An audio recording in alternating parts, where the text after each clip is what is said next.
All right, so it's official now.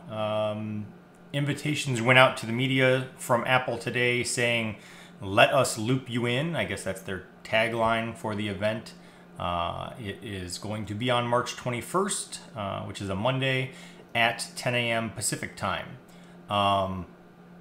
This also marks the 9th year in a row that I have been conspicuously absent from the media invitations.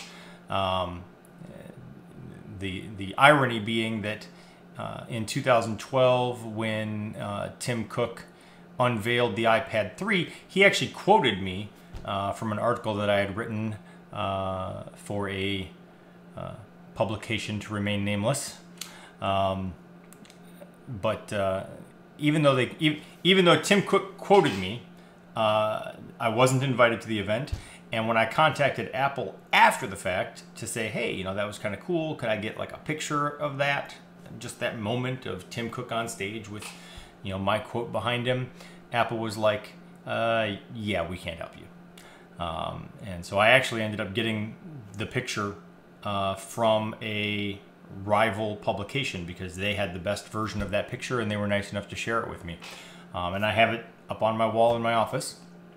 But despite all of that, Apple has never once invited me to one of these events. But whatever. You can live stream it anyway. So you can live stream it on an iPhone, iPad, iPod Touch with iOS 7 or newer. You can live stream it on Apple TV. You can live stream it on MacBooks, Mac computers in the Safari browser.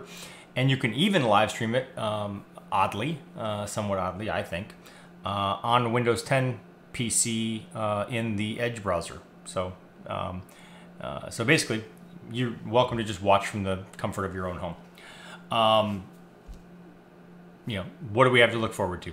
Apple is expected to unveil a new iPhone, which is sort of an old iPhone.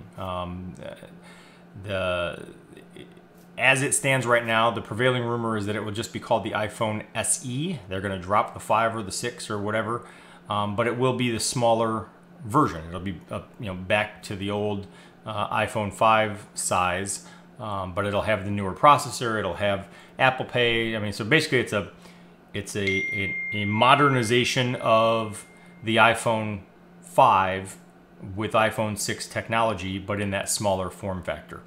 And then they're also expected to unveil a smaller iPad Pro. So now there's going to be an iPad Pro, supposedly, that will be the size of the iPad Air.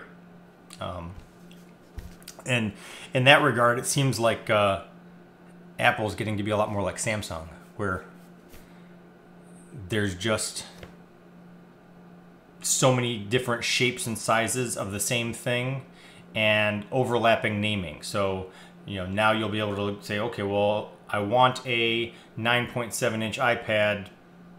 Do I want that to be an iPad Air or an iPad Pro? So it can be a little confusing. So who knows what else they might announce or unveil? I guess we'll see. But like I said, I'll be seeing from my home here in Houston, and we'll just keep our fingers crossed and see if Apple invites me next time around. So talk to you later.